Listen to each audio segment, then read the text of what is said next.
अस्सलाम वालेकुम friends, welcome back to my new video.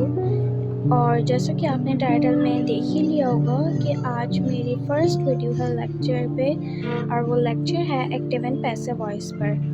Before we talk about active and passive voice, we have to discuss some basic term और information. Number 1 is subject. We have also seen this in our sentence that हमारे sentence के अंदर एक subject होता है और main verb होता है एंड एक ऑब्जेक्ट होता है। So what is the subject here? It is the door of an action.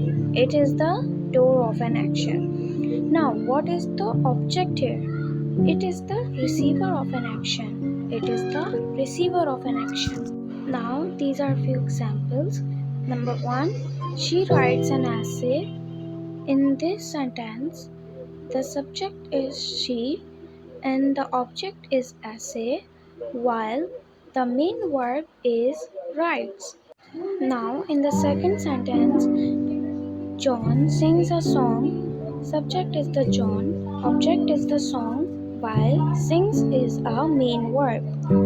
अब एक्टिव एंड पैसिव वॉइस के 2 मेन पॉइंट्स हैं, जिसमें से नंबर 1 है कि it is used when one needs to focus on the subject rather than the object. Means ये तब भी इस्तेमाल होता है जब हमें सब्जेक्ट पे फोकस करना होता है, किसके बजाय? ऑब्जेक्ट के बजाय। अब हम कुछ एग्जांपल्स ले लेते हैं इसकी। नंबर 1 इज सारा कुक्स डिलीशियस फूड। इसमें सारा जो है वो सब्जेक्ट है और सारा पे हम फोकस करे हुए हैं। Number 2 is the gardener plants the trees. इसमें gardener is the subject and we focus on it.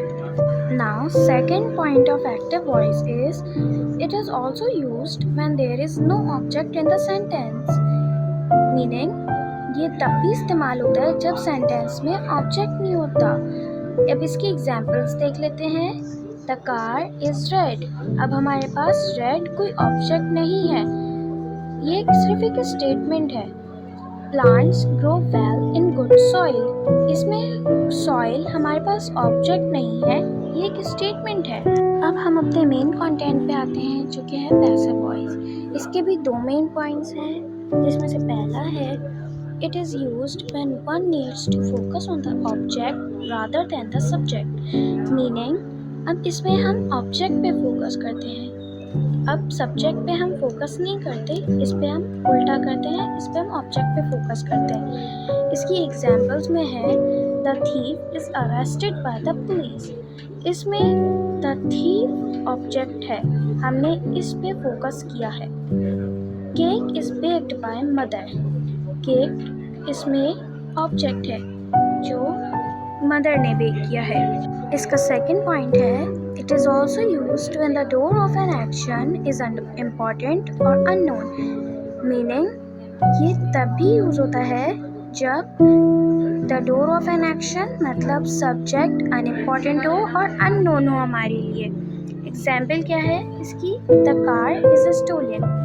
So that's for today's video। और आज की वीडियो में बस इतना ही।